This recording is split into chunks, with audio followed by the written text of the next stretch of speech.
नमस्कार। आज के इस वीडियो में हम कक्षा 10वीं विषय गणित के सभी सूत्रों को हम दो वीडियो के माध्यम से देखे हैं। इनमें से एक वीडियो इकाई नंबर 1 से लेकर 3 तक का हम पहले ही बना चुके हैं भाग 1 के रूप में। यहाँ पे भाग 2 जिसमें इकाई 4 से लेकर 8 तक, जबकि अध्याय 9 से लेकर 16 तक के अध्याय को देखेंगे। चलिए आ जाते हैं। इकाई नंबर 4 त्रिकोणमिति। त्रिकोणमिति में जो मेन चीज़ होता है समकोण त्रिभुज, और समकोण त्रिभुज को ही त्रिकोणमिति का पितामह कहा जाता है। इसमें आपको केयर करना है, समकोण त्रिभुज वो त्रिभुज कहलाता है जिसका एक कोण 90 अंश का होता है। जैसे ये दो समकोण त्रिभुज बनाए गए हैं, यहाँ पे कोण 90 अंश का है, और 90 अंश के सामने वाले कोण को कर्ण कहते हैं। जैसे यहाँ पे हमारे पास कर्ण है, और जो भी हम थीटा मानते हैं, थीटा के सामने वाला कहलाता है लंब। जैसे ये पहला वाला त्रिभुज में सी को हम थीटा माने हैं, तो थीटा के सामने वाला लंब ये अर्थात एक खड़ी वाली जो भुजा है ए बी वो लंब हुआ।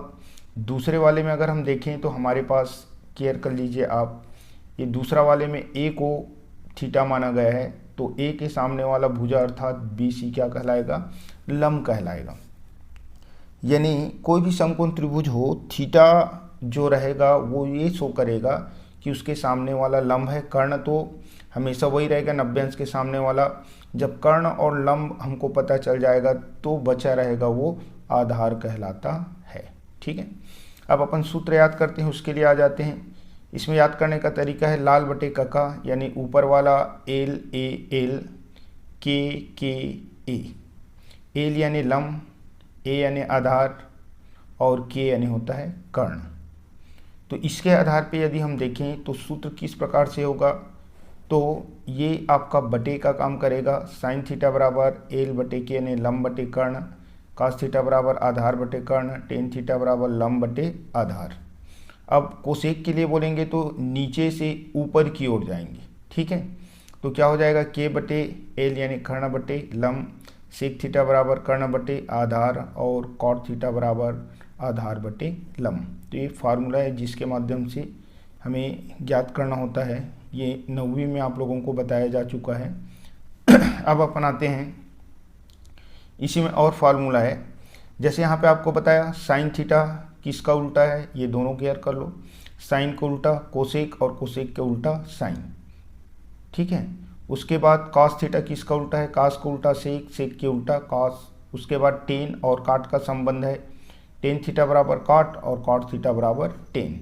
तो इसी को फार्मूला के रूप में अपने को देखना है। जैसे पहला सूत्र है साइन थीटा बराबर, ये साइन है तो साइन थीटा बराबर ये बटे का चिन्ह है तो 1 बटे कोसेक, तो ये 1 बटे कोसेक। उसी प्रकार से कोसेक थीटा बराबर, तो जस्ट उल्टा कर दो, साइन का उल्टा कोसेक है तो कोसेक का उल्टा साइन।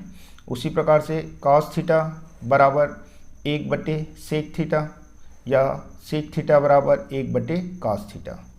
उसी प्रकार से टेन थीटा बराबर 1 बटे कॉट थीटा, और कॉट थीटा बराबर 1 बटे टेन थीटा। और इसी से रिलेटेड दो और प्रश्न सूत्र है। पहला है टेन थीटा बराबर साइन थीटा बटे कॉस थीटा, और कॉट थीटा बराबर होता है कॉस थीटा बटे साइन थीटा। ये भी बहुत ही महत्वपूर्ण है, आगे चल के काम आएगा। सीधा अपन आगे बढ़ते हैं। 3 सर्वसमीका, और तीनों मिलाकर 3 तिया 9 सर्वसमीका बन जाती है।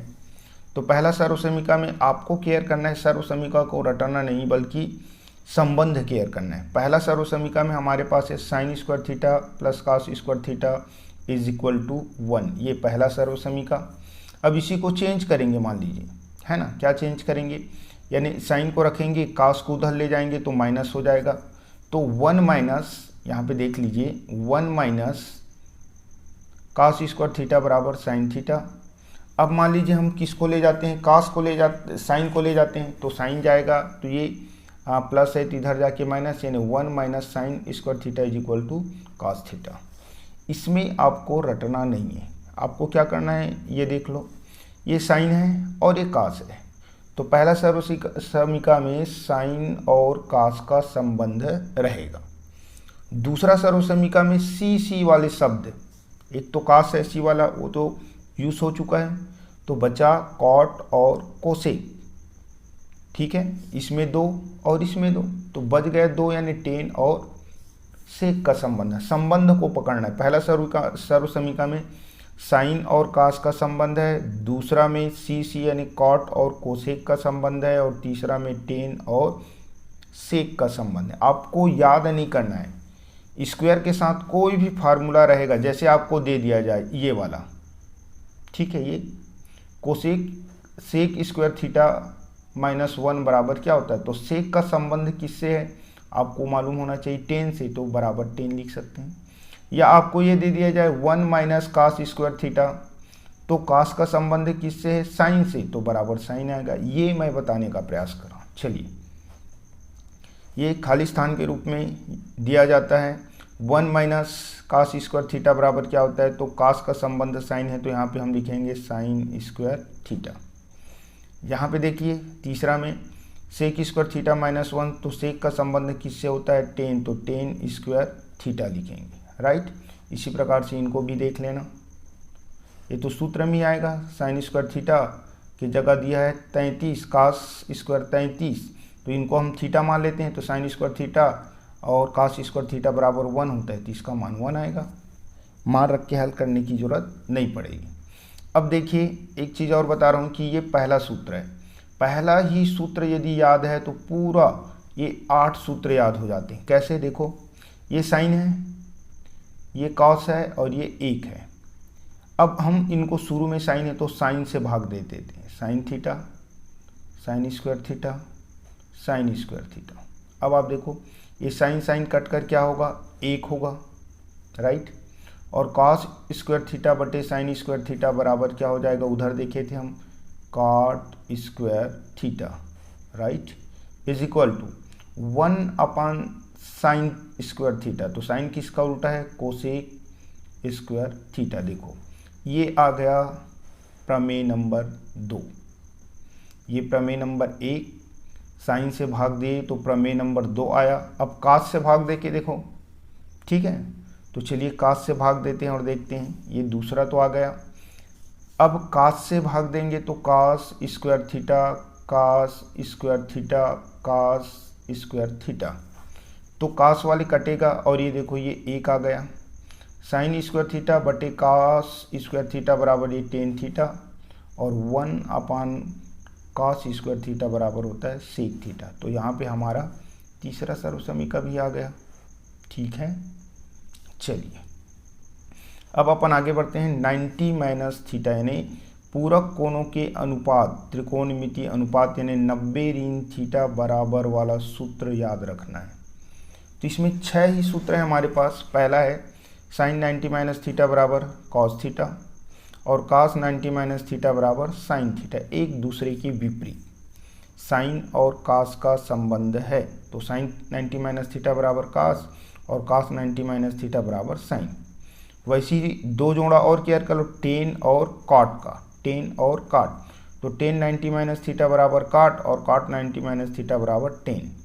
तीसरा में 2 जोड़ा याद रखना है, कोसेक और सेक, तो कोसेक 90 माइनस थीटा बराबर सेक और सेक 90 माइनस थीटा बराबर कोसेक, राइट। इससे रिलेटेड एक क्वेश्चन जो है आपका ऑब्जेक्टिव में आता है। जैसे आप यहाँ पे देखिए क्या दिया गया है, ये वाला पहला साइन 50 डिग्री अपान कास 40 डिग्री। अब ये 50 और 40 यानी 50 और 40 बराबर 90 होता है। यानी मान के चलिए इसको हम हल करेंगे, किसी एक को चेंज करेंगे। मान लीजिए हम साइन कास वाले को चेंज करते हैं या साइन वाले को, साइन कितना है 50, तो हम इसको क्या लिख सकते हैं, साइन 90 में क्या घटाएं तो 50 बचे यानी 40, और साइन का होता है कास, यहाँ पे थीटा रहता है कास थीटा, तो कास 40, ये कास 40 आया, ठीक है। ये ऊपर वाला बन गया कास 40, नीचे वाला भी कास 40, कट कर क्या हो गया 1। इसी टाइप से और हल करके देखना, आते हैं, आसानी से आप बना सकते हैं, राइट। चलिए हम सीधा आगे बढ़ते हैं। इनको आप लोग देखते रहना, ज़्यादा टाइम वेस्ट नहीं करेंगे, फार्मूला को ही बताएंगे। आगे बढ़ते हैं। ये हमारे पास है डिग्री का मान ज्ञात करना। आपको रटने की ज़रूरत नहीं, मैं जो प्रोसेस बता रहा हूँ उसको आप केयर करो, स्वतः ये सब चीज़ें याद हो जाएगी। जैसे आपको पता है sine theta, cos theta, tan, cosec, sec, cot, ये 6 है। आपको क्या करना है, कितने डिग्री का देखना है, 0, 30, 45, 60 और 90। क्या करना है, नंबरिंग करना है, 0 यानी 0 से 0, 1, 2, 3, 4 ऐसे लिखोगे। उसके बाद सबको 4 से भाग देंगे, 0/4, 1/4, 2/4, 3/4, 4/4, राइट। उसके बाद सबका वर्गमूल लगा देंगे, सब में वर्गमूल लगाएं, लग गया। अब आप देखिए 0 का वर्गमूल यानी 0, 1/4 तो 1 का वर्गमूल 1 और 4 का वर्गमूल होता है 2, तो ये आ गया 1/2। 2/4 तो 4 का वर्गमूल यानी कटाओगे तो क्या हो जाएगा, 1 और ये 2, 1/2, तो 1 का तो 1 होगा और ये बच गया वर्गमूल 2, ठीक है। उसके बाद है क्या, उसके बाद है हमारे पास 3/4, तो डायरेक्ट ये वर्गमूल 3 ऊपर का और वर्गमूल 4 का क्या हो जाएगा 2, तो वर्गमूल 3/2 और वर्गमूल 1 का वो 1 ही होगा। तो हमारे पास अब आप केयर कीजिए आया क्या, जितना प्रोसेस बताया उसमें ये चीज़ आया हमारे पास, यानी साइन 0 डिग्री बराबर 0, साइन 30 अंश बराबर 1/2, साइन 45 अंश बराबर 1/2 साइन 60 अंश बराबर वर्गमूल 3/2 और साइन 90 अंश बराबर 1। ये मान याद होना चाहिए। तो साइन का याद हुआ, जैसे ही साइन का याद होगा सब याद हो जाएगा, क्योंकि हमको पता है साइन किसका उल्टा है, कोसेक, तो उलट दो।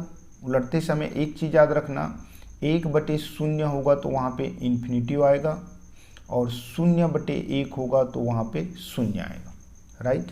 तो ये साइन का उल्टा, उल्टा यानी बटे 1/, करके लिखना है, उल्टा यानी 1/, तो 0 का उल्टा यानी 1/0, 1/0 यानी क्या गया, ये इन्फिनिटिव।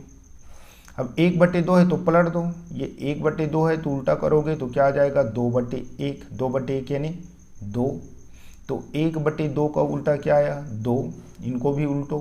1/वर्गमूल 2 है तो केवल वर्गमूल 2, और वर्गमूल 3/2 है तो पलट दो, 2 ऊपर चला जाएगा तो 2/वर्गमूल 3 और 1 का उल्टा तो 1 ही होगा। देखो साइन याद हुआ तो कास का हो गया, ठीक है, साइन बस मालूम होना चाहिए।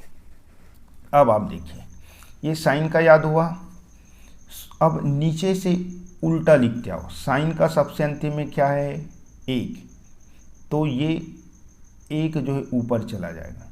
साइन के नीचे में क्या है वर्गमूल 3/2, तो इसके दूसरे में चला जाएगा। और साइन का 45 दोनों तो सेम होगा, 1/2, 1/2। अब ये वाला जो है पुनः नीचे आ जाएगा तो 1/2, और ये सबसे शुरू में था 0 वाला तो वो कास के 90 में चला जाएगा 0। विश्वास करता हूँ कि आप लोगों को समझ आएगा। ये नीचे वाले को ऊपर, नीचे वाले को ऐसे क्रमशः लेते गए, तो सबसे ऊपर था वो सबसे नीचे आया और सबसे नीचे था वो सबसे ऊपर गया, तो ये हो गया किसका, किसका हो गया कास का। साइन और कास ज्ञात हो गया। अब देखिए चूंकि हमारे पास फार्मूला क्या था, टेन थीटा बराबर साइन थीटा बटे कॉस थीटा, यानी इन दोनों को भाग दे दो, सीधी सी बात, ये भाग देंगे प्रत्येक को, तो 0/1 बराबर 0, टेन के लिए चला गया। अब देखिए 1/वर्गमूल 2/वर्गमूल 3/2, ये 2 और 2 कटेगा तो 1/वर्गमूल 3 आ गया। ये तो पूरा कटेगा, सेम टू सेम है तो 1 आएगा। यहाँ पे देखिए वर्गमूल 3/2 और 1/2, तो ये 2 और 2 कटेगा तो केवल वर्गमूल 3 बचेगा, और 1/0 बराबर होता है इन्फिनिटिव। अब आप केयर कीजिए, साइन का ज्ञात हुआ तो उल्टा किए तो कास का आया, और दोनों को भाग दिए तो टेन का आया। अब जैसे हम देखे थे साइन का उल्टा कोसेक, वैसे ही कास का उल्टा वाले में सेक और टेन का उल्टा वाले में काट। इस आधार पे स्वतः सब ज्ञात हो जाएगा। विश्वास करता हूँ कि आप लोगों को समझ में आया होगा। हम आगे बढ़ते हैं, ठीक है।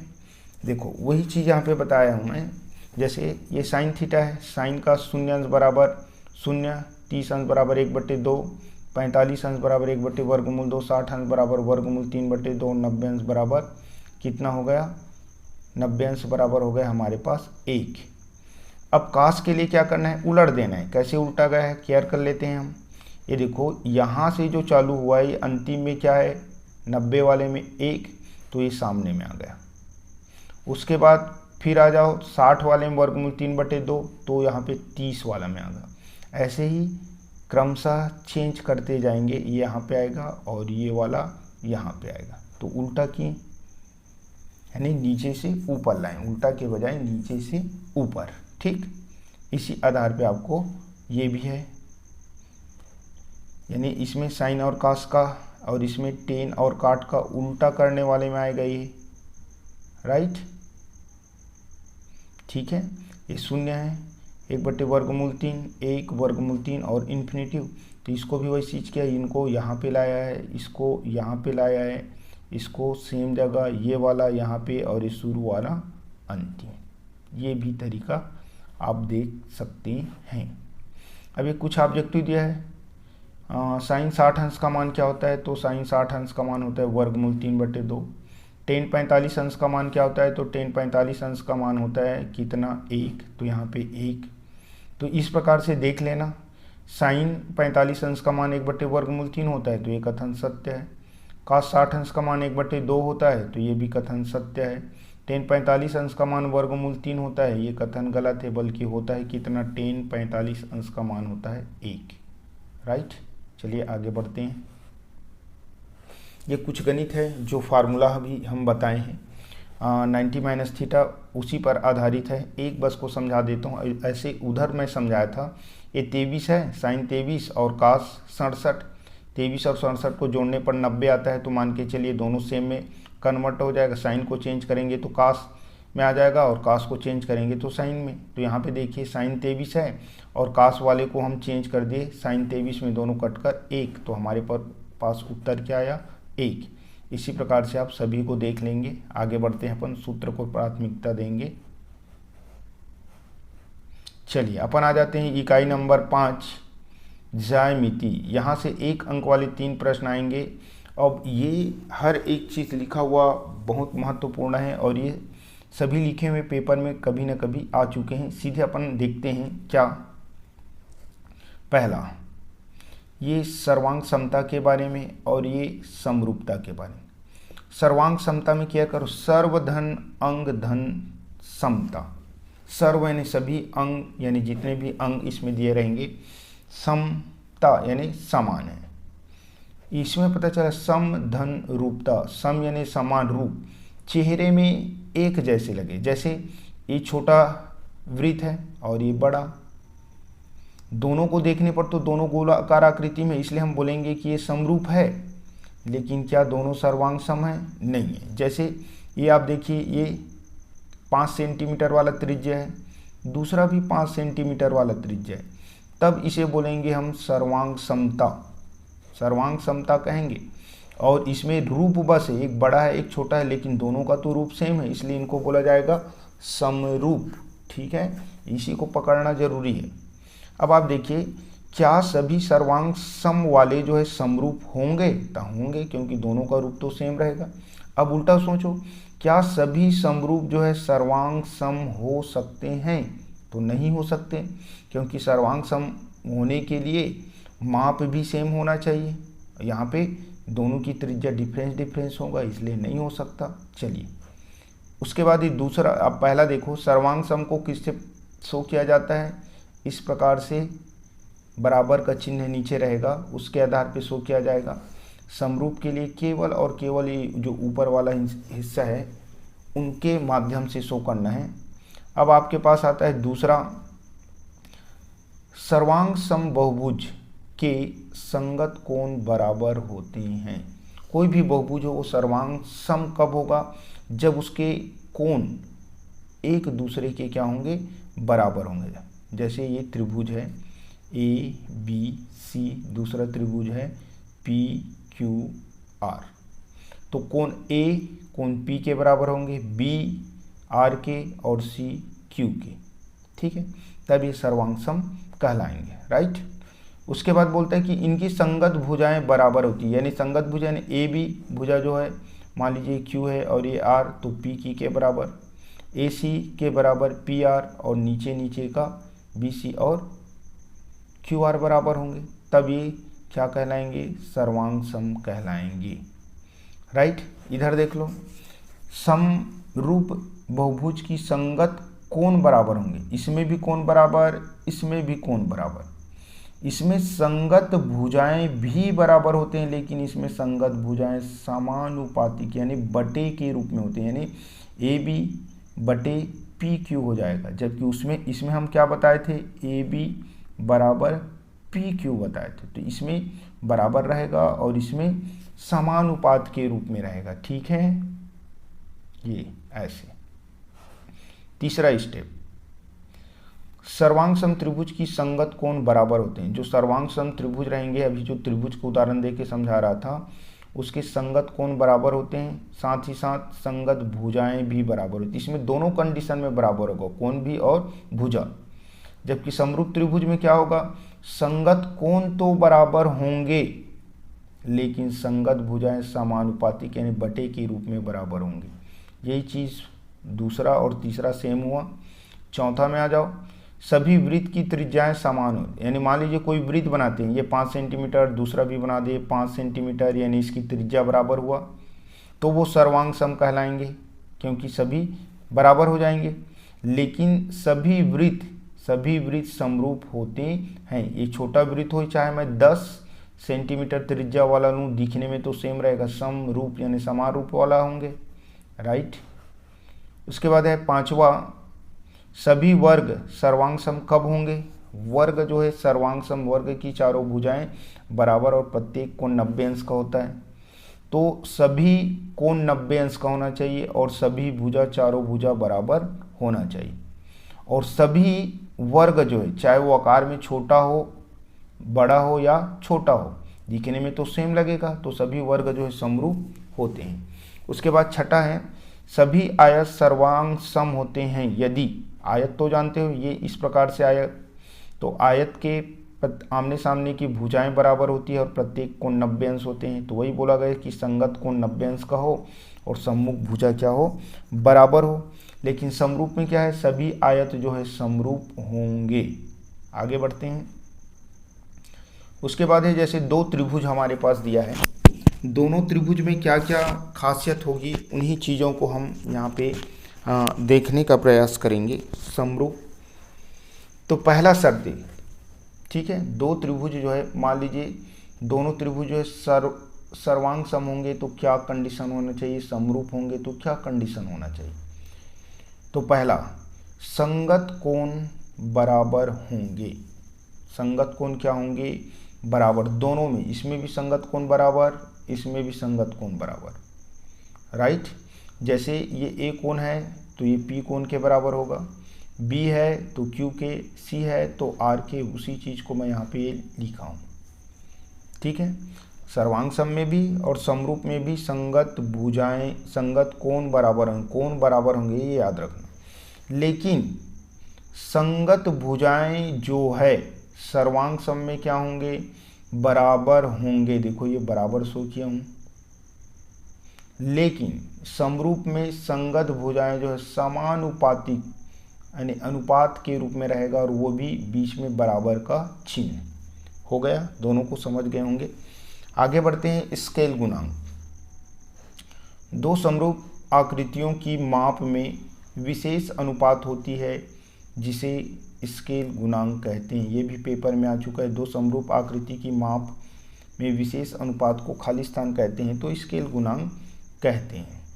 उसके बाद स्केलिंग, दो समरूप त्रिभुज के आकृति के, दो समरूप त्रिभुजों के आकृति के आकार में बदलाव या परिवर्तन को स्केलिंग कहते हैं। उसके आकार में जो चेंजेस आएगा उसी को स्केलिंग कहा जाता है। उसके बाद है समरूप बहुभुज के परिमाप का अनुपात इनकी संगत भुजाओं के अनुपात के बराबर होते हैं, समानुपात होते हैं। यानी इसमें बोले कि जो समरूप बहुभुज है उसका परिमाप उनकी संगत भुजाओं के अनुपात के बराबर होते हैं। परिमाप यानी होता है जितने भी भुजाएं हैं उन सभी भुजाओं को जोड़ दो। जैसे ए बी भुजा, बी सी भुजा, ए सी भुजा। सब भुजा को जोड़ेंगे। मान लीजिए दो त्रिभुज है, एक त्रिभुज ABC, दूसरा है PQR। तो ऊपर में लिखेंगे त्रिभुज ABC का परिमाप बटे नीचे में PQR का परिमाप। तो भुजाएं समानुपातिक, इसका AB तो इसका PQ, इसका BC तो इसका QR, इसका AC तो इसका PR, राइट। आगे बढ़ते हैं। यदि दो त्रिभुज के परिमाप का अनुपात 4:5 हो, ये वाला हिस्सा, ये वाला 4/5 दे दिया, तो उनकी संगत भुजाओं का अनुपात भी इसी के बराबर है, तो वो भी तो 4:5 ही होगा ना। ये देखो जैसे दिया रहेगा वैसे ही उत्तर रहेगा, क्योंकि ये चीज को अपने को पकड़ना है। ये वाला हिस्सा दे दिया 4:5, क्योंकि दोनों बराबर है तो भुजाओं का अनुपात भी 4:5 ही तो होगा ना। आगे बढ़ते हैं। दो समरूप त्रिभुजों के क्षेत्रफल का अनुपात उनकी संगत भुजाओं के अनुपात के वर्ग के बराबर होता है। परिमाप में डायरेक्ट अनुपात के बराबर हुआ था, तो इसमें वर्ग यानी स्क्वायर लगेगा, ये स्क्वायर लगा हुआ है। अब वहाँ पे जैसे इन दोनों का मान क्या था 4/5 यानी 4:5, तो उसमें उत्तर भी 4:5 आया था। क्योंकि इसमें वर्ग लग गया है तो 4/5 का वर्ग यानी 4 चौक 16 और 5 पंचे 25 आएगा, सीधी सी बात। इसी को खाली स्थान या विकल्प में दे दिया जाता है। जैसे यही चीज़ समझा देता हूँ मैं। यदि दो त्रिभुजों के क्षेत्रफल का अनुपात कितना दिया है हमारे पास, क्षेत्रफलों का अनुपात कितना दे दिया है 4:9, ये 4:9 दिया है। अगर आपको पूछा जाए उनकी संगत भुजाओं का अनुपात क्या होगा। अब यहाँ पे हम भुजाओं का अनुपात है तो स्क्वायर के रूप में ये स्क्वायर जो इधर जाके वर्गमूल बनेगा, तो 4 का वर्गमूल 2 और इसका क्या हो जाएगा 9 का 3। तो इसके पास हमारे पास क्या आएगा 2/3 आ जाएगा, राइट। क्योंकि दोनों में वही संबंध रहेंगे। ये अनुपात को पूछा है तब।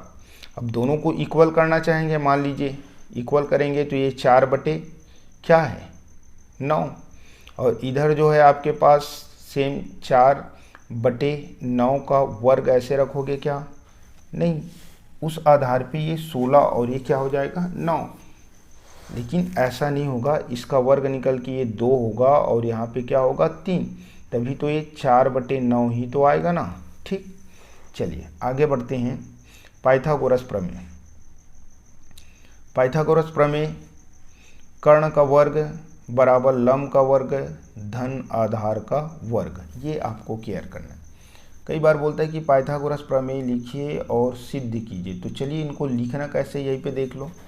पाइथागोरस प्रमेय हमेशा समकोण त्रिभुज पर लागू होता है, ये आपको याद रखना है।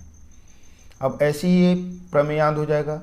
एक समकोण या किसी समकोण त्रिभुज के कर्ण का वर्ग, किसी समकोण त्रिभुज के कर्ण का वर्ग, ये लंब और आधार ना बोलकर क्या बोलेंगे अन्य दो भुजाओं के वर्गों के, अन्य दो भुजाओं के वर्गों के बीच में प्लस चिन्ह है तो योगफल के क्या होता है बराबर होता है। फिर देख लो, किसी समकोण त्रिभुज के कर्ण का वर्ग अन्य दो भुजाओं के वर्गों के योगफल के बराबर होते हैं। चलिए याद हो गया होगा, आगे बढ़ते हैं। अब आपको देखना है किसके बारे में, हमारे पास जो त्रिज्या है और व्यास है, दो चीज़ों को यहाँ पे देखेंगे, त्रिज्या और व्यास किसकी, वृत्त की। चलिए हम वृत्त की देख लेते हैं। ये हमारे पास वृत्त है, ये केंद्र ले लेते हैं O, राइट, केंद्र क्या ले लेते हैं O। अब आप देखो पहला कथन, एक वृत्त में अनेक त्रिज्याएं खींची जा सकती है। हाँ, एक वृत्त में अनेक त्रिज्या, यानी O से ये कहलाएगा गोलाकार आकृति, ये परिधि है। यहाँ से ऐसे खींचोगे, ये जो मैं खींच रहा हूँ वो क्या कहलाता है त्रिज्या। अगर हम ऐसे खींचना चाहेंगे तो असंख्य त्रिज्याएं खींच सकते हैं, तो कथन सही हुआ। दूसरा में आ जाइए, दूसरा क्या कहता है हमारे पास, दूसरा है वृत्त की सभी त्रिज्याएं समान और बराबर होंगी। मान लीजिए एक त्रिज्या 5 है तो कितनों भी त्रिज्या खींच लो, सभी त्रिज्या तो 5-5 सेंटीमीटर ही होगा, यानी बराबर भी होता है। तीसरा कंडीशन, एक त्रिज्या वृत्त को एक बिंदु पर प्रतिच्छेद करती है। देखिए, जो एक त्रिज्या खींचे हैं इस वृत्त के परिधि को, यानी ये आपका ये वाला त्रिज्या का नाम दे दूं, मान लीजिए ये O है और ये A है, OA, तो A बिंदु पे काट रहा है। ये OB करूं तो B बिंदु पे काट रहा है। ये OC करूं तो C बिंदु पे काट रहा है, यानी किसको, वृत्त को एक ही बिंदु पे काटेगा, क्या, त्रिज्या। अब आप देखो, वृत्त की त्रिज्या व्यास का आधा होता है, तो व्यास क्या कहलाता है, आपको देखना है व्यास क्या कहलाएगा। यहाँ से लेकर यहाँ तक, मान लीजिए ये वाला यहाँ से लेकर यहाँ तक ऐसे अगर खींच दूँ तो ये कहलाता है व्यास। ये वाला भी 5 और ये वाला भी 5, 5 5 10, व्यास हुआ 10 लेकिन त्रिज्या हुआ 5, तो त्रिज्या जो है व्यास का आधा हुआ कि नहीं हुआ, आधा तो होगा ही। ये भी कथन सही है। इसी कारण फार्मूले के रूप में क्या लिखा जाता है, इसी कारण लिखा जाता है कि त्रिज्या बराबर व्यास बटे 2। जैसे मैं 10 लिया हूँ, 10 बटे 2 यानी त्रिज्या जो है 5 आएगा।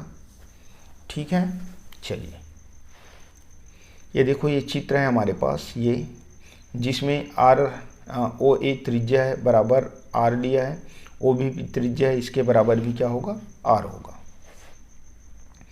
अब आते हैं व्यास में।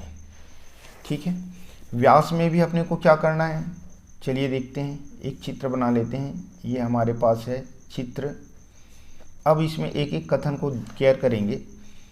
एक वृत्त की व्यास केंद्र से होकर गुजरती है। मान लीजिए केंद्र O है, केंद्र O, जब भी हम व्यास खींचेंगे तो हमेशा केंद्र से ही गुजर के जाएगा। जैसे O से गुजर के गया, फिर खींचा, O से गुजरा, फिर खींचा, O से गुजरा। ये मान लीजिए AB नाम दे देता हूँ, दूसरा वाले को CD नाम दे देता हूँ। तो आप देखिए, तो केंद्र से गुजरती है, तो हाँ केंद्र से गुजरती है। दूसरा कथन, वृत्त में अनेक या असंख्य व्यास खींचा जा सकता है। हाँ खींचा जा सकता है, जितना भी हम खींचना चाहें खींच सकते हैं। तीसरा, एक व्यास वृत्त की परिधि को 2 बिंदु पे काट रहा है। देखिए, ये एक व्यास का नाम क्या है, AB, A पे काट रहा है और B पे काट रहा है, यानी 2 बिंदु पे काट रहा है। तीसरा, वृत्त की सभी व्यास समान होंगे। हाँ, वृत्त में जितनों भी व्यास हो, मान लीजिए एक व्यास 10 सेंटीमीटर है तो दूसरा भी 10, तीसरा भी 10, सभी 10 10 होंगे, यानी सभी समान होंगे। वृत्त का व्यास जो है त्रिज्या का 2 गुना होता है। हाँ होता है, मान लीजिए 5 सेंटीमीटर त्रिज्या है, ये भी 5 है, तो दोनों को जोड़ेंगे तो 5 5 10 आपका क्या हो जाएगा, व्यास हो जाएगा। यानी स्पष्ट पता चल रहा है कि व्यास जो है त्रिज्या का 2 गुना होता है। चलिए ये भी हो गया। फिर अपन आगे बढ़ते हैं, जीवा के बारे में देखते हैं। तो जीवा क्या है इसको पहले देख लो। क्या बोला है, परिधि के किन्हीं 2 बिंदु, ये परिधि है, गोलाकार आकृति परिधि है, जैसे यहाँ पे दिया है AB, तो यहाँ पे A पे और B पे टच कर रहा है। दूसरा है CD, C पे और D पे टच कर रहा है और केंद्र O से गुजर के जा रहा है, और केंद्र O से गुजरेगा यानी क्या होगा, व्यास। और इधर AB वाला जो है जीवा कहलाएगा, व्यास नहीं कहलाएगा, क्योंकि केंद्र से नहीं जा रहा है। तो ऐसे अगर हम खींचते जाएं तो असंख्य जीवा खींच सकते हैं, लेकिन सबसे बड़ा जीवा क्या होगा, व्यास जो है सबसे बड़ा जीवा होगा। चलो अब कथनों में आ जाते हैं। तो परिधि की किन्हीं 2 बिंदुओं को मिलाने वाला रेखाखंड जीवा कहलाता है। दूसरा, एक वृत्त में अनेक जीवा खींचे जा सकते हैं। सही में खींचे जा सकते हैं। वृत्त की जीवाओं का माप अलग अलग होता है। सही अलग अलग होगा, क्योंकि व्यास वाला बड़ा होगा, फिर खींचते जाएंगे, फिर कम कम होता जाएगा, तो वो अलग अलग होता है। वृत्त के केंद्र से जाने वाला जीवा, वृत्त के केंद्र से जो जीवा जाएगा वो क्या कहलाएगा, सबसे बड़ी होगा, और क्या कहलाएगा, व्यास। एक जीवा वृत्त की परिधि को कितने बिंदुओं पे टच करेगा, तो वो 2 बिंदुओं पे टच करेगा, राइट। चलिए इससे रिलेटेड प्रमेय है। पहला, किसी वृत्त की समान जीवा केंद्र पर समान कोण अंतरित करता है। चलिए इनको मैं समझाने का प्रयास करता हूँ। ये मान लीजिए हमारे पास एक वृत्त हुआ, राइट, जिसका केंद्र क्या है, ये केंद्र मान लीजिए हमारे पास O है। अब क्या बोला है, किसी वृत्त की समान जीवा, यानी 2 जीवा बराबर है। मान लीजिए दोनों जीवा जो है 10 सेंटीमीटर का है, 10 10 का बराबर हुआ। केंद्र पर समान कोण अंतरित करता है। ये दोनों जीवा जो है ऐसे केंद्र पर कोण बनाएगा, ये वाला भी केंद्र पर कोण बनाएगा, तो ये दोनों कोण समान होंगे, स्वाभाविक है समान होंगे स्पष्ट रूप से समान होंगे। ठीक है, दूसरा में आ जाते हैं। किसी वृत्त की दो जीवा द्वारा अंतरित कोण बराबर हो। अब बोल रहा है कि जब जीवा बराबर था 10-10 तो कोण बराबर हो रहा था। अब कोण बराबर है तो जीवा तो बराबर होंगे, कथन का उल्टा। यदि यहाँ पे बनाए गए कोण जो है बराबर है, मान लीजिए कोण 1 और ये कोण 2, कोण 1 और कोण 2 दोनों बराबर है। अब मान लीजिए इसको नाम दे देता हूँ AB, इसको नाम देता हूँ CD। तो AB भुजा बराबर CD भुजा बराबर होंगे, यानी कोण बराबर है तो भुजा बराबर, और भुजा बराबर है तो कोण बराबर। ये दोनों कथनों में वही है। तीसरा में आ जाते हैं। किसी वृत्त के केंद्र से जीवा पर डाला गया लंब जीवा को समद्विभाजित करता है। ये आप कथन को देख लीजिए, क्या बोल रहा है। वृत्त के केंद्र से, ये वृत्त हुआ और वृत्त का केंद्र हुआ हमारे पास O। वृत्त के केंद्र से कहीं पे जीवा ले लेते हैं, जीवा ले लिए AB। वृत्त के केंद्र से जीवा पर डाला गया लंब यहाँ पे टच हो रहा है, उसको C नाम दे देता हूँ। तो OC क्या हुआ, लंब हुआ। तो वृत्त के केंद्र से जीवा यानी जीवा AB पर डाला गया लंब कितने डिग्री का कोण बनाता है, समकोण पर, यानी 90 अंश का कोण बना रहे हैं। यानी इसको बराबर बराबर बांटेगा। मान लीजिए जीवा 10 है तो यहाँ पे AC बराबर 5 और CB बराबर भी 5, यानी कथन प्रमेय के रूप में। आगे बढ़ते हैं। उसके बाद है किसी वृत्त के केंद्र और जीवा के मध्य बिंदु को मिलाने वाली रेखाखंड जीवा पर लंब होता है। अभी जो तीसरा कथन पढ़े जस्ट उसका उल्टा, यानी हम क्या देखें, OC लंब है AB पर, लंब था तो ये AC बराबर CB हुआ। अब क्या बोल रहा है, मध्य बिंदु बता रहे हैं, यानी AC और CB बराबर है, मध्य बिंदु है तो उस पर लंब होता है बोल रहा है। जब लंब था तो बराबर है और बराबर है तो लंब है। ठीक, आगे बढ़ते हैं। पांचवा, एक वृत्त के केंद्र से समदूरस्थ जीवाएं लंबाई में बराबर होती है। यानी ये बोल रहा है कि वृत्त के केंद्र से जीवा समदूरस्थ है, बराबर दूरी पर है। जैसे ये केंद्र हुआ मान लीजिए O, यहाँ से 5 सेंटीमीटर की दूरी पर, मान लीजिए ये कम वाला ले लेता हूँ मैं।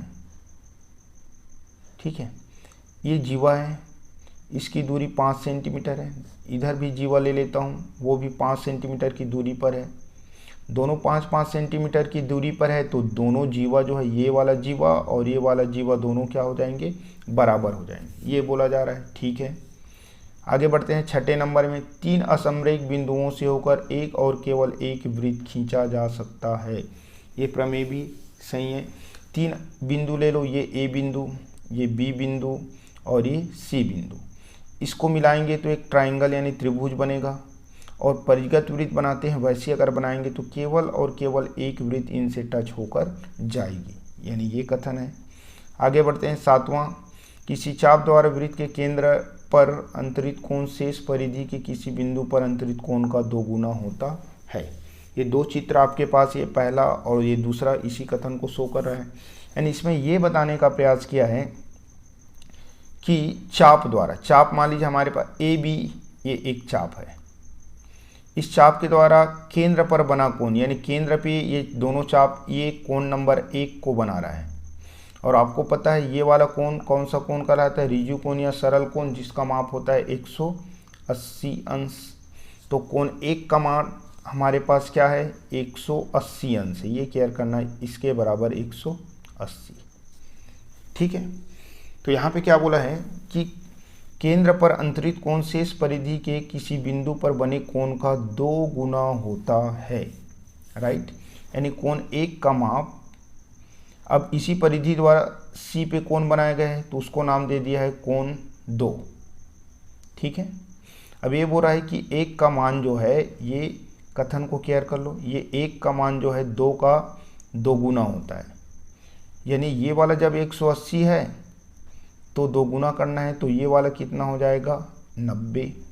तो कोण 2 का मान 90 होगा और 1 का मान कितना हो जाएगा 180। तब बोलेंगे कि कोण 2 बराबर कितना हो जाएगा 90, और 90 को 2 से गुना करेंगे तो 180 जो है कोण 1 के बराबर आ जाएगा। ठीक है, अब इसी में अपन आगे देखते हैं।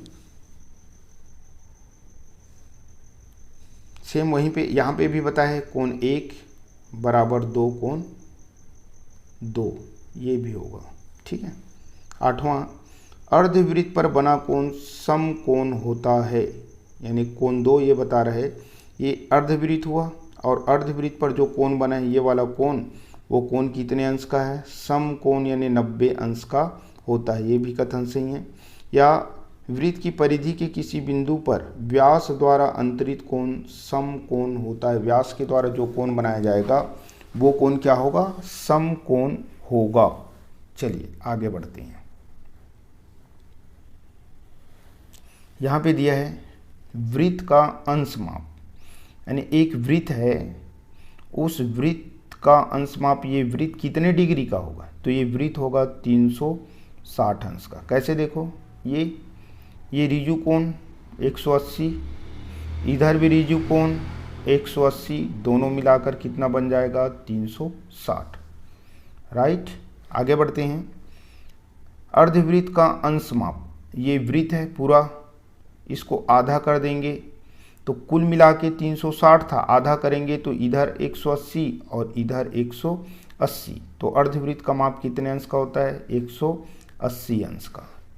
आगे दिया है वृत्त के एक ही खंड पर बने 2 कोण आपस में बराबर होते हैं। ये वृत्त देखिए, ये 1 हो गया, यहाँ पे ऊपर की ओर बना कोण नंबर 1 और कोण नंबर 2, जो एक ही खंड पर बना कोण है और दोनों आपस में क्या होंगे बराबर। अब आता है चक्रीय चतुर्भुज, चक्र यानी जिसकी आकृति गोलाकार हो, चक्र यानी वृत्त।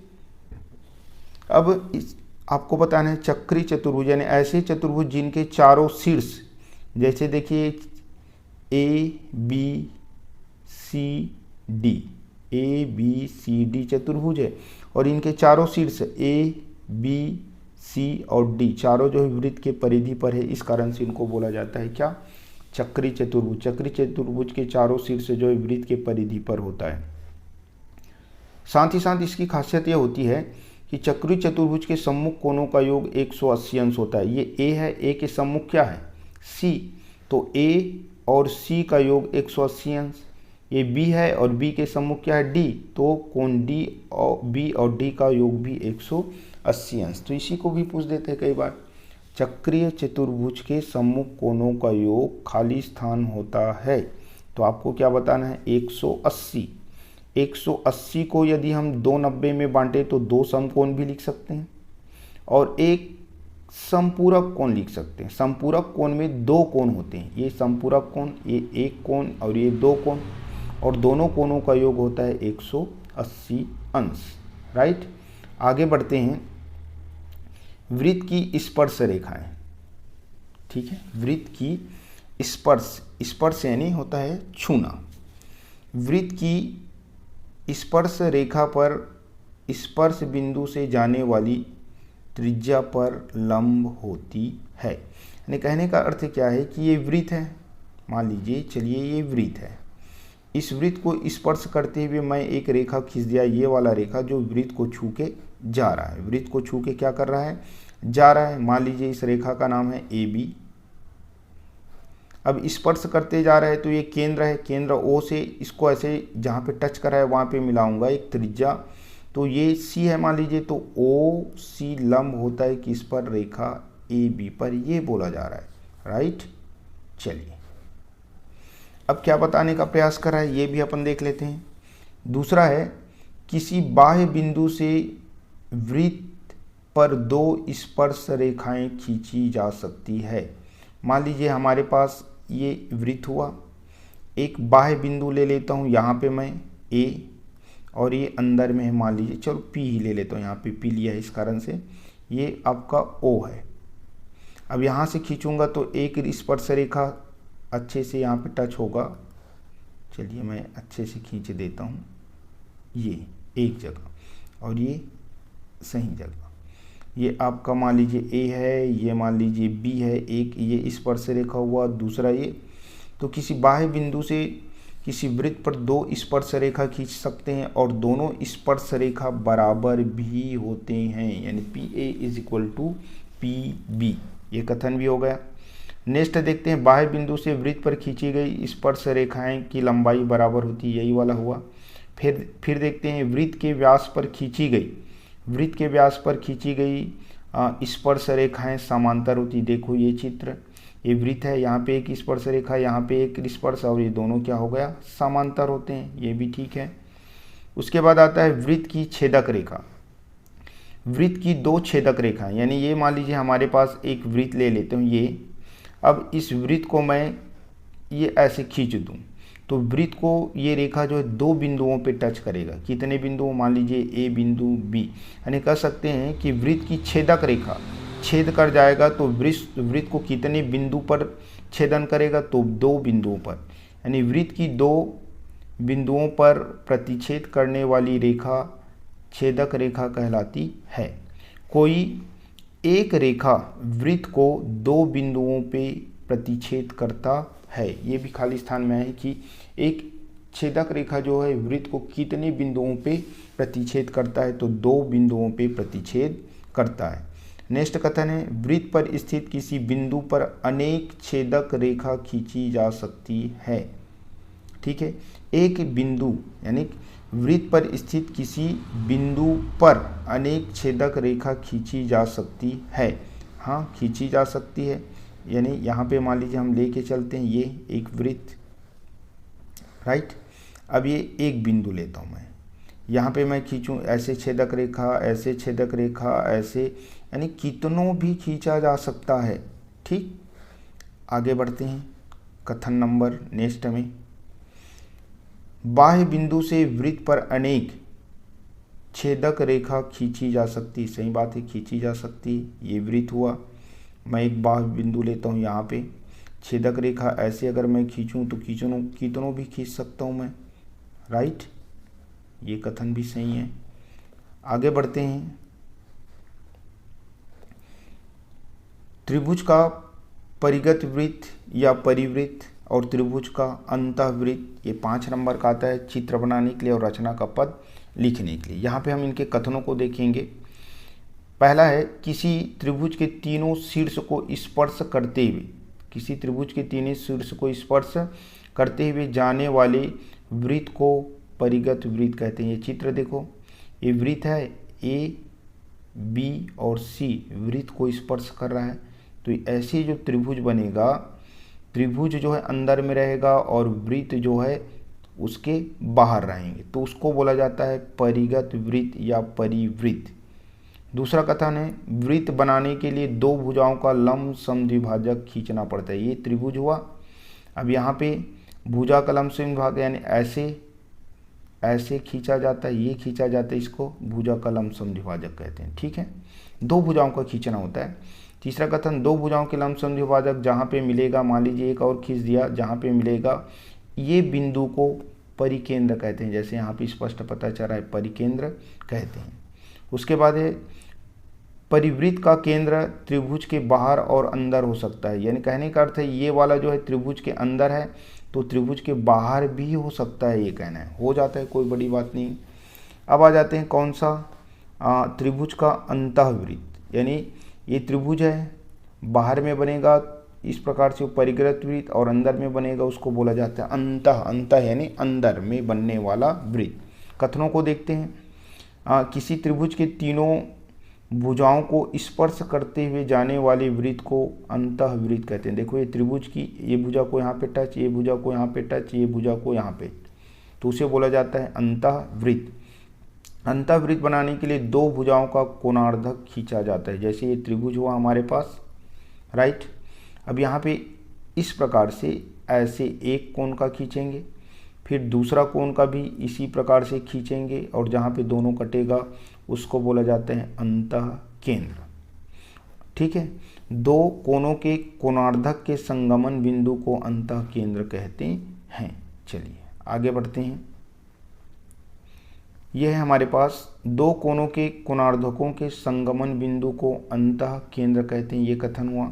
उसके बाद है अंतः केंद्र, अंतःवृत्त का अंतः केंद्र त्रिभुज के अंदर ही होता है। उस वाले में बोले थे परिगत में अंदर भी हो सकता है या बाहर, लेकिन इसमें अंदर ही रहेगा, ये है राइट। उसके बाद है स्पर्श रेखा और छेदक रेखा में संबंध। ये गणित, ये प्रमेय के रूप में आता है PA into PB is equal to PT square.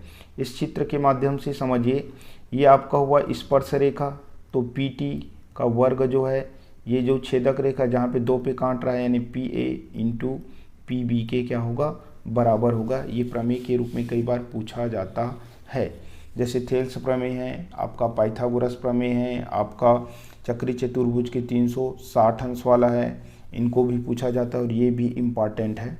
आगे बढ़ते हैं। यदि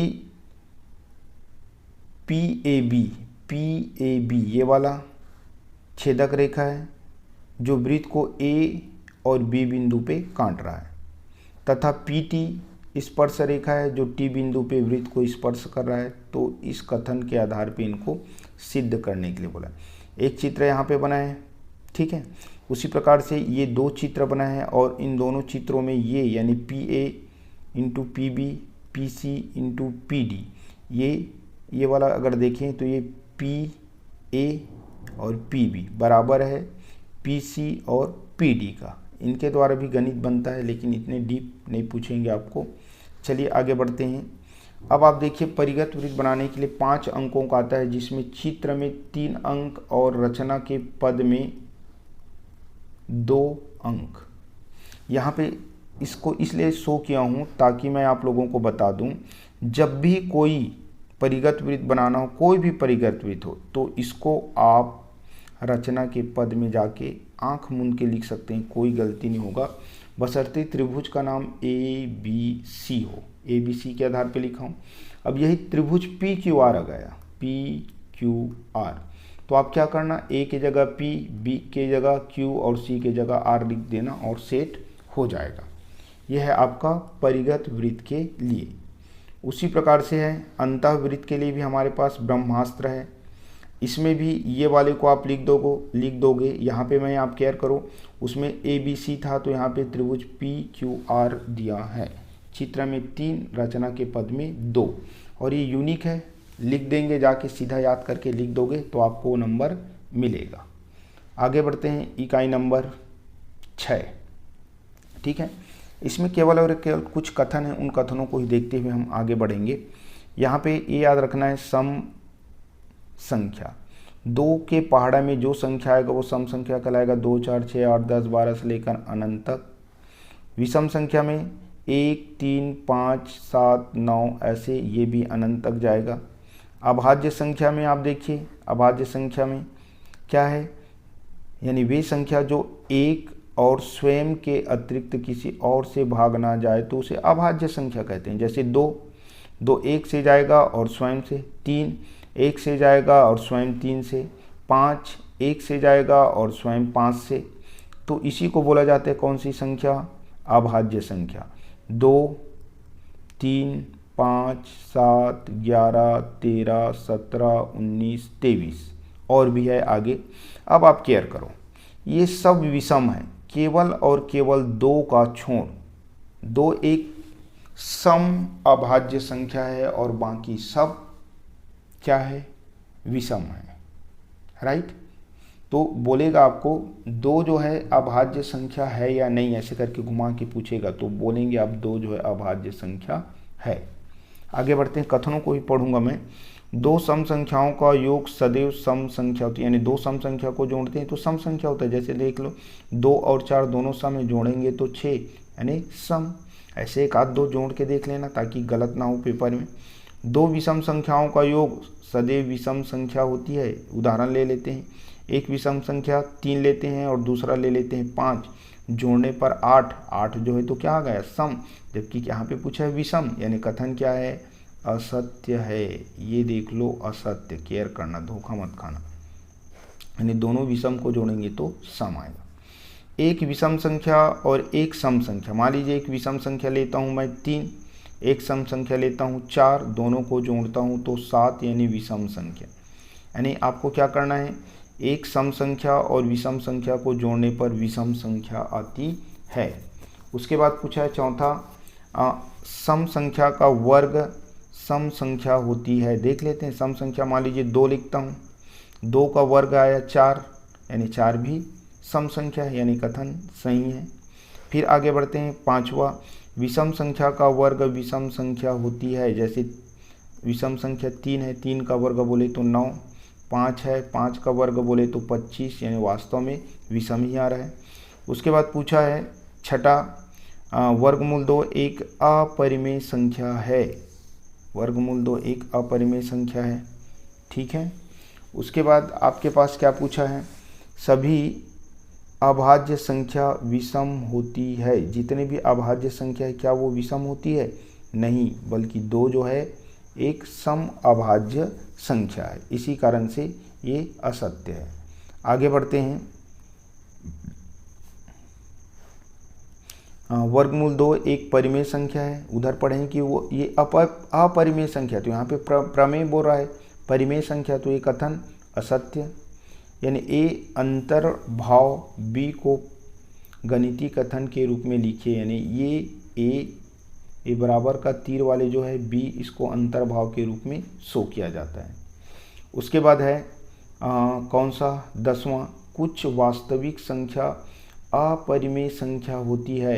यानी होती है क्योंकि वास्तविक संख्या जो है परिमेय संख्या प्लस अपरिमेय संख्या से बना है, इस कारण से सत्य है। नेक्स्ट है 11, सभी वास्तविक संख्याएं परिमेय संख्या होती है। तो ये कथन असत्य है, सभी वास्तविक जो है परिमेय नहीं हो सकता है। उसके बाद है एक्स स्क्वायर परिमेय संख्या है तो एक से भी परिमेय संख्या होगी। यानी एक्स का वर्ग अगर परिमेय संख्या है तो एक से भी क्या होगा, परिमेय संख्या होगी।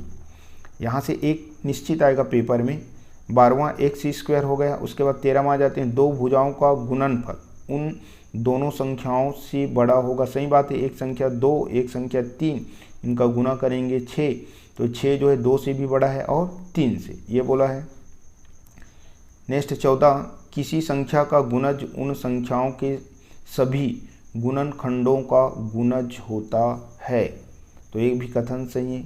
गुणज यानी होता है पहाड़ा, कोई भी संख्या का पहाड़ा, यानी 2 का गुना 2, 4, 6, 8, 10 ऐसे टेबल। और गुणनखंड यानी जैसे 4 का गुणनखंड, यानी 4 किस किस से भाग जाएगा, 1 से, 2 से और स्वयं 4 से, तो ये आपका कहलाता है गुणनखंड। आगे बढ़ते हैं 15, किसी त्रिभुज की 2 भुजाओं का योग तीसरी भुजा से अधिक होती है। हाँ, अधिक होती है, 2 भुजा को जोड़ेंगे तो तीसरा से अधिक, यानी लंब का वर्ग धनाधार का वर्ग बराबर कर्ण का वर्ग वाले में सोच लो। किसी त्रिभुज की तीनों अंतः कोणों का योग 180 अंश होता है। हाँ, त्रिभुज के 3 जो कोण होते हैं तीनों का योग 180 अंश। सभी सर्वांग सम आकृतियाँ समरूप होती है। हाँ, होती है, लेकिन इसी को उल्टा बोलेगा कि सभी समरूप सर्वांग सम होती है, तो वो क्या है, गलत है। सर्वांग सम समरूप होगा, लेकिन समरूप जो है सर्वांग सम नहीं होगा। आगे देखते हैं 19, सभी बहुभुज पंचभुज होते हैं। यानी बहुभुज वो पंचभुज होंगे क्या, गलत, लेकिन सभी पंचभुज बहुभुज होंगे। 20वां, किसी त्रिभुज की 2 कोण बराबर हो तो उनकी सम्मुख भुजाएं भी बराबर होती है। जैसे ये त्रिभुज है, ये और ये दोनों बराबर है, तो इसके सामने के ये कोण भी क्या होंगे, बराबर होंगे। यानी ए बी और ए सी अगर बराबर है तो कोण बी बराबर कोण सी होगा, राइट। चलिए ठीक है,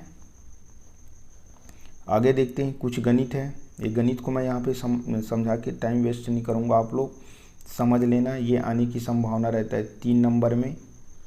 ये भी है गणित, इनको भी आप देखना चाहें तो देख लेना, यहाँ से 3 अंक आएंगे, राइट।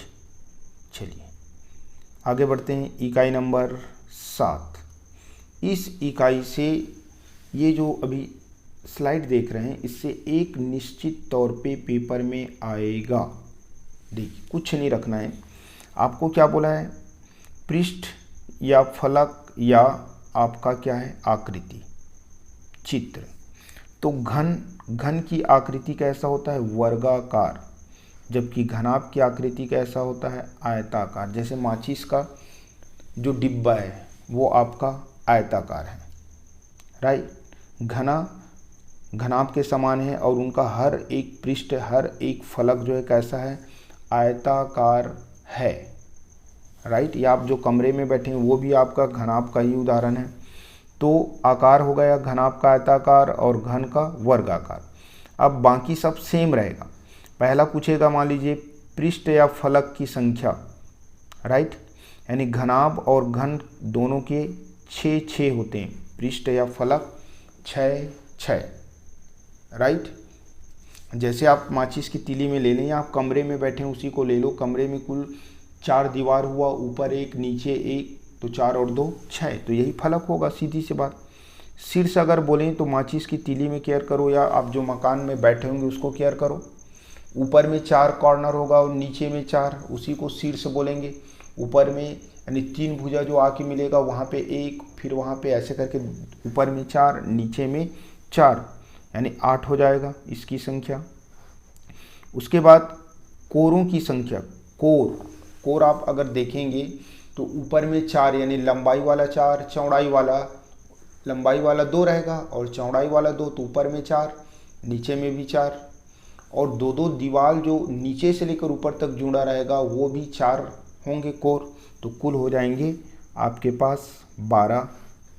आकाशीय विकर्ण यानी ऐसे विकर्ण जो आपकी दीवार को टच ना करें, यानी ऊपर से नीचे की ओर आएगा, एक ऊपर से नीचे, तो इधर एक ऊपर से नीचे अगर ऐसे केयर करोगे तो 4 रहेगा, गहराई से केयर कर लो। अब 6 आपके पास क्या है, 6 आपके पास आयताकार फलक है, और आयताकार फलक है तो उस आयताकार फलक में अगर आप खींचोगे मान लीजिए तो कितना खींचाएंगे, सब फलक में 2। जैसे उदाहरण लेके चलता हूँ मैं, मान लीजिए ये, चलिए आपके पास एक ये हो गया आयत। अब इसको ये इस प्रकार से काटूँ तो ये 1 और ये 2, एक फलक में 2 बन रहा है और कुल 6 फलक है, तो कितने आपके पास पृष्ठीय विकर्ण हो जाएंगे, तो 12 तो होगा ना, 1 में 6 2, तो 6 में 6 दूनी 12, पृष्ठीय विकर्ण यानी एक दूसरे को स्पर्श करते हुए खिंचाएगा, राइट। आगे बढ़ते हैं। उसके बाद है ये तो हो गया आकाशीय विकर्ण 4, दोनों में पृष्ठीय विकर्ण 12 और कुल विकर्ण बोले तो दोनों को जोड़ दो, तो 12 और 4 16।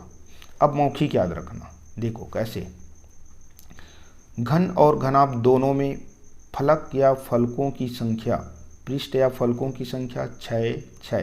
फिर बढ़ते क्रम में देखो, शीर्ष की संख्या 8, कोर की संख्या 12, आकाशीय विकर्ण 4, पृष्ठीय विकर्ण 12 और कुल विकर्ण 16, राइट। आगे बढ़ते हैं।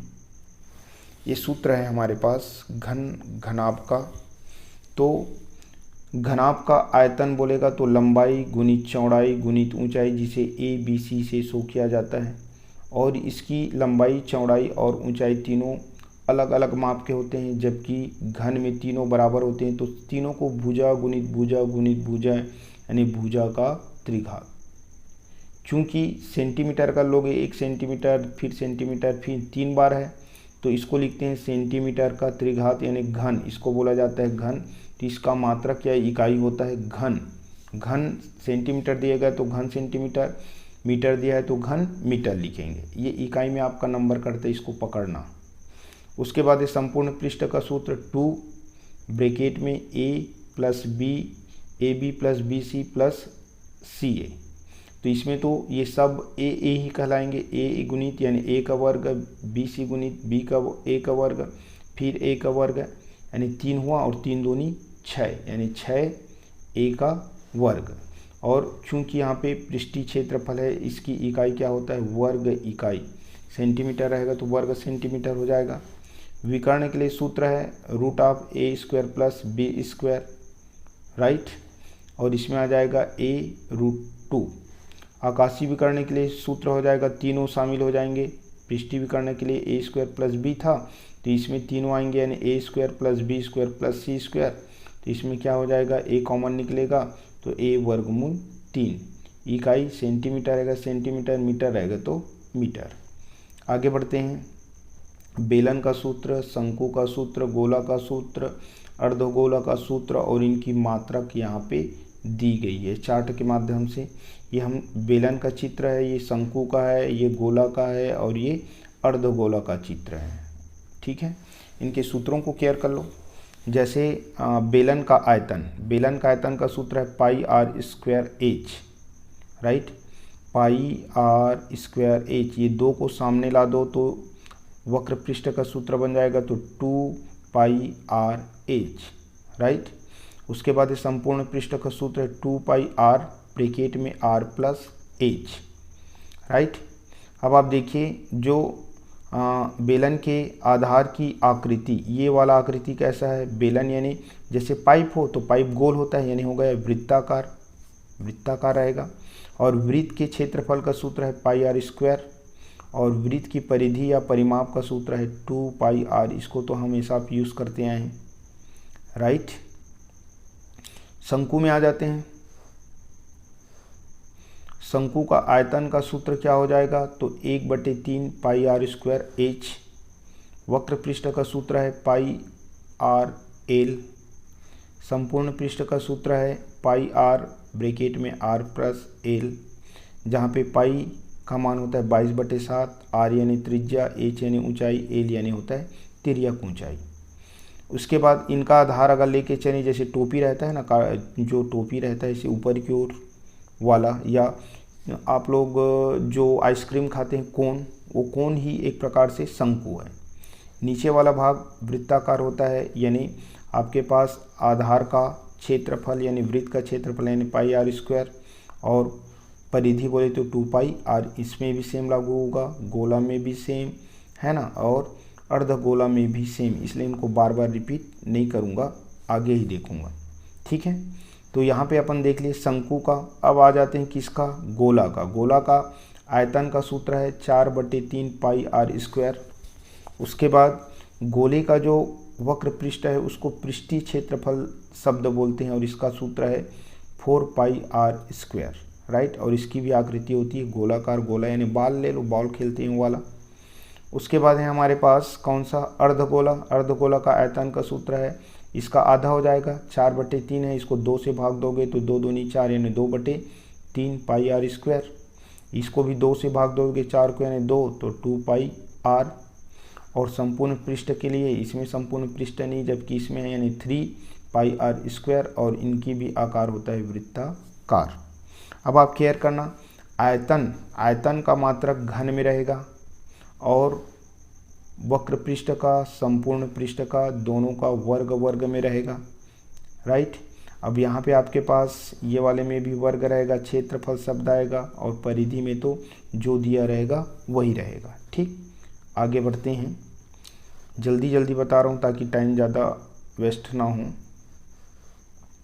ये बेलन और आपके पास जो शंकु है उसके रूप में गणित अगर पूछा जाए तो बेलन और शंकु का क्या, तो बेलन और शंकु की त्रिज्या दिया रहेगा, उसके आयतन का अनुपात ज्ञात करो बोलेगा, या वक्र पृष्ठ का अनुपात ज्ञात करोगा तो कैसे ज्ञात करना है। यार यदि उनकी त्रिज्या r अनुपात यानी r1:r2 है, तो बेलन या शंकु की त्रिज्या का आयतन का अनुपात ज्ञात कीजिए। तो उसमें सूत्र में आप क्या करना, बेलन में क्या था πr²h, यानी स्क्वायर आ रहा है r में, इसमें भी स्क्वायर वाला रहेगा और शंकु वाला में भी स्क्वायर रहेगा। अब मान लीजिए त्रिज्या हमारे पास 1:2 दिए, तो स्क्वायर करेंगे तो क्या हो जाएगा, 1:2 दूनी 4 हो जाएगा। और वक्र पृष्ठ में तो r ही यूज हुआ है, सूत्र को केयर कर लेना उधर। तो 1:2 त्रिज्या है, तो वक्र पृष्ठ यानी बेलन और शंकु के वक्र पृष्ठ का अनुपात भी सेम 1:2 ही होगा, राइट। उसी प्रकार से लेके चलते हैं कौन सा, दो गोला और अर्धगोला का अनुपात पूछेगा। इसके सूत्र में केयर करना, आयतन वाले में त्रिघात आया था और वक्र पृष्ठ में स्क्वायर आया था। अब मान लीजिए यहाँ पे दिया है उदाहरण 2:3 के अनुपात में लिया है, आपको बोलेगा कि गोला और अर्धगोला का आयतन का अनुपात ज्ञात करो, तो त्रिघात लगा देंगे। तो 2 दूनी 4, 4 दूनी 8 और 3 तिया 9, 9 तिया 27, ये आ गया उत्तर। अब इसमें बोलेगा कि वक्र पृष्ठ का अनुपात ज्ञात कीजिए, तो स्क्वायर करेंगे, यानी 2:3 दिया है तो वर्ग यानी 2 दूनी 4 और 3 तिया 9, ये आ गया। चलिए एक ही उदाहरण समझाया हूँ, आगे बढ़ते हैं। कुछ यहाँ पे गणित दी गई है जिसको आप लोग देख लेना, लेकिन याद रखना कि घन और घनाभ से संबंधित 1 अंक के प्रश्न पूछे जाते हैं। बेलन से रिलेटेड 3 अंक के एक प्रश्न पूछे जाते हैं। उसके बाद बेलन, शंकु, गोला या गोलों की संख्या ज्ञात करो वाले प्रश्न से 4 अंक वाले एक प्रश्न पूछे जाते हैं। ठीक है, अब आ जाते हैं हम लोग इकाई नंबर 8। इस इकाई में 2 अंक और आपके पास 4 अंक यानी कुल मिला के 6 अंकों के प्रश्न पूछे जाते हैं। ऑब्जेक्टिव यानी 1 अंक के प्रश्न यहाँ से नहीं आता। तो आप देखिए सूत्र ही देखते हैं। व्यक्तिगत आंकड़े यानी ऐसे आंकड़े जो 1 2 3 4 5 6 2 4 6 8 10 के रूप में रहेगा, उसको बोला जाता है व्यक्तिगत आंकड़े। इसके लिए सूत्र है हमारे पास 3 चीज़ें हैं, समांतर माध्य, माध्यिका और बहुलक। समांतर माध्य को ही औसत बोलते हैं या माध्य भी बोलते हैं। और जब भी इनको ज्ञात किया जाता है, सूत्र है समांतर माध्य बराबर प्रेक्षणों का योगफल बटे प्रेक्षणों की संख्या, जिसे शॉर्टकट में x बार = सिग्मा x/n के रूप में लिखा जाता है। सिग्मा यानी योग का सिंबल है और x के जितने भी पद रहेंगे उनको जोड़ना, राइट। उसके बाद है माध्यिका के लिए। माध्यिका के लिए हमारे पास है क्या, जब भी हम माध्यिका ज्ञात करेंगे सूत्र को केयर करना। माध्यिका यानी मध्य का पद, मध्य यानी बीच का पद, उदाहरण के थ्रू अभी बताऊंगा। तो बीच के मान को ही माध्यिका कहते हैं। जब भी इनको बनाएंगे तो पद जो इधर उधर रहेगा, तो हमेशा उनको बढ़ते क्रम में ही लिखने, पहले छोटे फिर उससे बड़े, उससे बड़े, उससे बड़े, ऐसे। उसके बाद देखेंगे n बराबर टोटल आप कितने पद हैं, कुल पदों की संख्या। तो 2 कंडीशन आ सकता है, या तो विषम हो सकता है या तो सम। विषम होगा तो ये वाला फार्मूला, अगर सम होगा तो ये वाला फार्मूला माध्यिका के लिए उपयोग किया जाएगा। देख लो कैसे। विषम आया तो माध्यिका बराबर ये वाला सूत्र रहेगा, माध्यिका बराबर n धन 1/2 वां पद का मान। अब उदाहरण लेके चलते हैं। मान लीजिए हमारे पास विषम वाले में ये 1 2 3 4 5 6 7 8 9 10 और एक 11 जोड़ देते हैं, तो 11 है यानी विषम। अब आपको क्या बताना है, माध्यिका बताना है। ऑलरेडी ये सेटेड है, माध्यिका यानी मध्य का पद बीच में कौन सा है, तो 1 2 3 4 5 और ये इधर भी 5 अंक, बीच में क्या आया 6, तो माध्यिका बराबर हमारे पास क्या आ जाएगा 6। ऐसे माध्यिका यानी मध्य का पद। तो इजी, अब सूत्र से भी ज्ञात कर लो। कुल कितने पद हुए 11, तो n + 1/2। तो n बोले तो कितना 11/1/2, 11 और 1 12, 12/2 यानी 6वें नंबर का पद। तो गिन लो 6वें नंबर में क्या है, ये पहला में 1, दूसरा में 2, तीसरा में 3, चौथा में 4, पाँचवा में 5 और 6वें में ऑलरेडी 6। तो ये आया हमारे पास 6। 2 नंबर में आएगा तो काम आ जाएगा। उसके बाद पूछा है ये वाला फार्मूला हमारे पास कौन सा यदि सम हो तो इसमें सूत्र रहेगा कौन सा, n/2 वां पद धन n/2 धन 1 वां पद की बटे 2। मान लीजिए हमारे पास यहाँ पे ये सम है, 10 संख्या है, 1 मतलब 2 5 7 1 3 8 4 9 6 10। तो इसको कैसे लिखोगे, 10 तक के अंक ही लिया हूँ, तो ऐसे उनको सेट करोगे बढ़ते क्रम में। उसके बाद देखो n यानी कुल कितना है हमारे पास 10, तो इस सूत्र में आप केयर करो n/2, 10 को 2 से भाग दो यानी 5वां पद, धन यानी n/2 यानी 5, 5 में 1 जुड़ेगा तो ये 6वां पद, और दोनों को मान रख के 2 से डिवाइड कर लेना। 5वां पद में यहाँ पे क्या है 5, 6वां पद में 6/2। तो जोड़ेंगे तो 6 5 11/2, 11/2 यानी 5.5 आएगा, 5.5। तो आप देखिए कि इसमें बीच में क्या आएगा।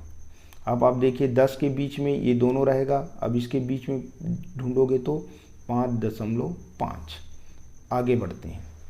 आगे बहुलक, नाम से ही पता चल रहा है बहुधनलक, जो बहुत बार आएगा, सबसे ज़्यादा बार आएगा वो बहुलक कहलाएगा। यानी सर्वाधिक आवृत्ति वाला पद या मान बहुलक कहलाता है।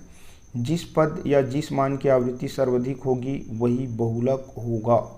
पदों को इसमें भी हमेशा बढ़ते क्रम में लिखना होता है। चलिए देखते हैं, उदाहरण के थ्रू आपको समझाते हैं। यहाँ पे हमारे पास दिया 2 5 7 5 1 3 8 5 4 9 6 7, ये ऐसा दिया। अब इसको हम बढ़ते क्रम में लिखें। 1 2 3 4 5 जो है 3 बार आया, 6 7 2 है 2 बार आया, 8 9। कौन सा पद सबसे ज़्यादा बार आया? 5। कितने बार आया? 5 3 बार। जो सबसे ज़्यादा बार आएगा तो वही बहुलक। तो बहुलक क्या हुआ? 5 हुआ। धोखा मत खाना, 3 नहीं लिखना है, कितने बार आए उसको नहीं लिखना है। जो पद आया सबसे ज़्यादा बार उसी को, यानी 5 सबसे ज़्यादा बार आया, यानी बहुलक बराबर 5। अब आगे बढ़ते हैं। वर्गीकृत आंकड़ा, ठीक है। यानी हमारे पास जो आंकड़े दिए रहेंगे 0 से 10, 10 से 20, 20 से 30 या 5 से 10, 10 से 15, 15 से 20, ऐसे जो आंकड़े दिए रहते हैं उसको बोला जाता है वर्गीकृत आंकड़ा। इससे रिलेटेड गणित बनाने के लिए आपके पास बहुलक वाले हर साल आते हैं, अथवा में समांतर माध्य या माध्यिका दे देते हैं। तीनों का फार्मूला देखते हैं। पहला है समांतर माध्य ज्ञात करना है, तो सिग्मा fx अपान सिग्मा f, ठीक है। इसमें मध्यमान ज्ञात करके आपको f लाना है। f का मान तो ये है, इसमें आपको लाना है x का मान, यानी इनको जोड़ोगे और 2 से भाग दोगे। जैसे ये 5 है ना, और 10 और 30 जोड़ोगे तो 15, 30 का आधा 15, 50 का आधा 25, यानी 10 10, और उसको x से गुना करोगे और इस फार्मूला में रखोगे तो आपके पास मान आएगा। माध्यिका में चले जाते हैं। सूत्र है आपके पास ये वाला, क्या? L plus m minus C F upon F into L2 minus L1, या आपके बुक में ये जो फार्मूला दिया है इसको केयर कर लो।